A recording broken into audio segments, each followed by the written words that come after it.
Hello, good day, guys, and welcome to my channel, TikToker vlog. So today we'll be discussing about CBDCs. Now, what are CBDCs? CBDCs are central bank digital currency.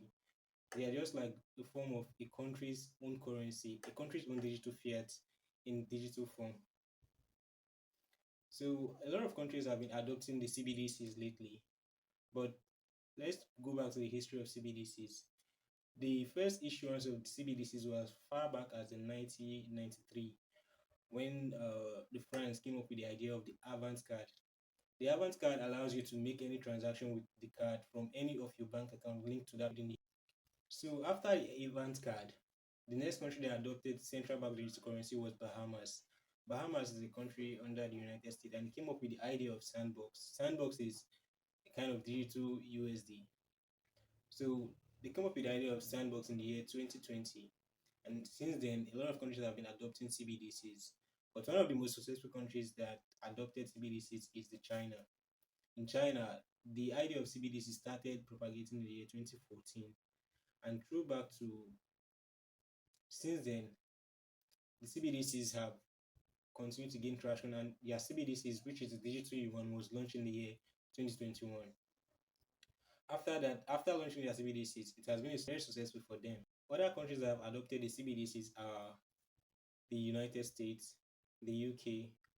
The United States have its CBDCs as the digital dollar, while the UK have their own as the digital pounds.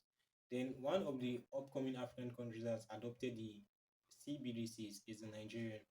The Nigerian CBDC is called the INERA.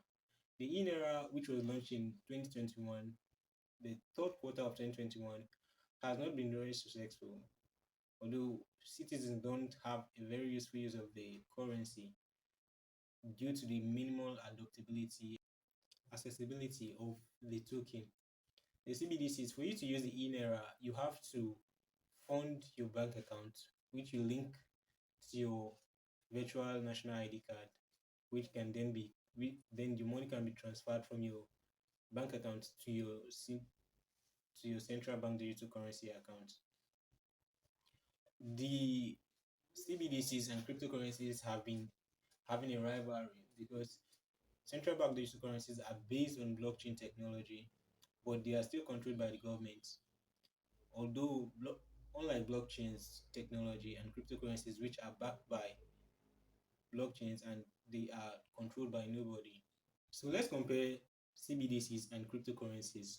One of the major advantages of cryptocurrencies is that they are unregulated by any financial institution, but central bank digital currencies are fiat that are backed by legal institution of the government. And another advantage of cryptocurrency over CBDC is that cryptocurrency can serve as a means of investment. Although they are not securities, but they can serve as a means of investment, unlike CBDCs, which are just stable values and they have no form of appreciation. They can even suffer inflation from economic crisis. With the recent rise of CBDCs and the recent adaptability, Nigeria decided to use the CBDCs as a means of reducing the cash flow in the economy. They took away about 1.6 trillion naira from the economy, hoping that the citizens will fall back to the central bank digital currency, but it has not worked out fine for Nigeria. Other countries which have adopted the CBDCs are like China. The means of using the CBDCs in China is that you have to fund your WeChat account, and from your WeChat account, you can make payments and purchases from. You can make payment and purchases from the app. So that's all for today, guys. I hope this was informative for you enough. Don't forget to like and subscribe to this channel for more updates.